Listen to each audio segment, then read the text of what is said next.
Hello, hello, hello. Good to see you. You get fairy dust. I get fairy dust. Amelie gets fairy dust. I have a question for Ask an Advanced Bitch, and it is, how do you boundary set with toxic people? And first things first is I use the ladder of trust. I use the ladder of trust. The ladder of trust gives me so much crucial information. If you want to know the ladder of trust, you can go to the link in my bio, and I have a series of videos that teaches you the ladder of trust. But I pay attention to a toxic person's behavior, and then I react accordingly. I am noticing that the older I get, the less tolerant I am of toxic people. I don't really have any interest to bend over backwards and try to set boundaries with them. I've got other people that actually want to be with me that aren't toxic. And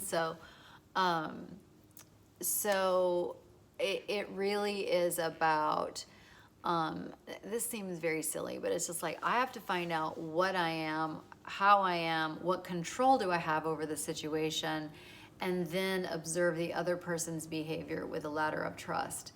Is what they're saying, what they're doing, you know, are their words on a higher rung than they actually are? I'm paying attention to the behavior. So, and for me, setting boundaries with a toxic person, one of the pickles with that is,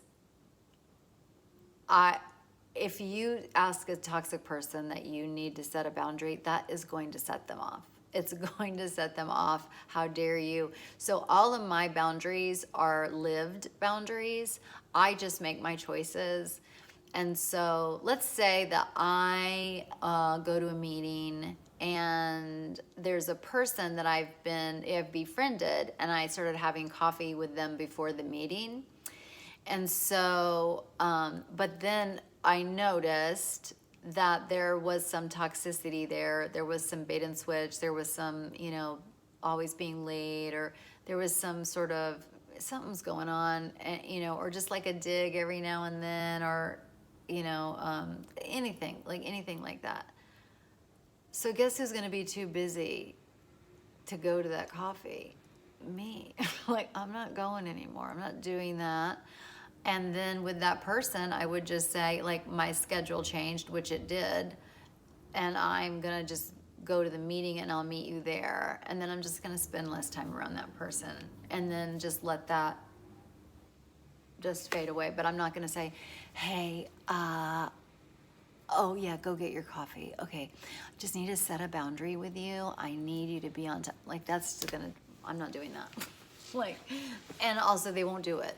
And then the thing becomes even more loaded for them and for you. And if it is a toxic person, they get off on that. And so they'll be like, now I'm going to be 10 minutes late or whatever. And so that's how I think about setting boundaries, is I just decide for myself, what are my boundaries? And my boundary, to me, this is the most important one. My boundary with myself is I don't hang out with toxic people. As evidenced not by my desire or words, but my behavior, my boundaries. These are my boundaries, and I get to decide who comes in and who has to stay out because they've lost privileges of having all this awesomeness in their life. And so if the person, I'm still living at home with this person, if you're younger, hi, from TikTok, then for me, it would be really getting clear on what's going on with this person. And it seems like every time I do this, or every time I want this, it doesn't go well. So then I would just figure out how to survive, but know that whatever the thing that they were doing is, it's going to happen again, because toxic people are predictably toxic. And so, yeah, so I hope that's helpful. There's not like a there's not like a clear way to do it, because to me it's so specific, and context. The context is important. So sometimes when people have come to therapy with me, they'll say, I want to work on setting boundaries, or I want to have self-love, or I want to do this. And I can't work with them on that. Like, I can't work, like, how do you set boundaries? Well, tell me what's the deal? Like, because I help my clients solve their problems. And one of the ways is to bring the global to very specific, because how we do one thing is how we do everything.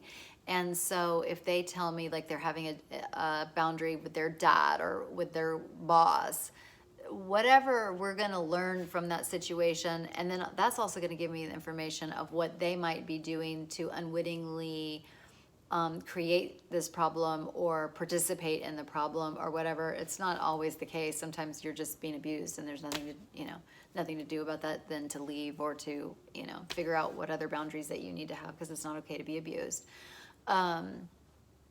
But yeah, so for me, it's a very specific thing. So if you want to give me a scenario, I can riff off that. But my boundaries my most important boundary is the one for myself. What I'm willing to do, what I'm not willing to do anymore. And so then after that, when I interact in the world, then I get to decide and figure it out and problem solve. I problem solve how to get this need met. And because that person is not meeting that need, whatever it was, why I was with them for the first place. So I hope that's helpful. Feel free to write back. There's a link in my bio for asking advanced bitch questions. And so I'm afraid, I want to make sure I'm not going to miss anybody DMing me a question. So if you just click on the link in the bio, that will, that's what I'm going to be working off of. If you've already asked me a question and I haven't gotten to it yet, you don't worry about the form. I've got it. And I'm, unless a month goes by and you don't hear your question, then head to that form. But yeah, so you can head to that link in my bio. The Ladder of Trust is in the link in the bio, and I am working on the Irreverent Grief Guide. I've decided not to write it, but to just do videos like I do. So, and I'm loving it. I'm so excited. And that's going to be how it starts. And so the one I'm working on now is the Irreverent Grief Guide to the first month after the death.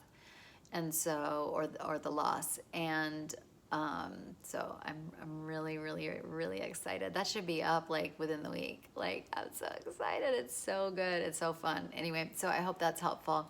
Love you. Bye.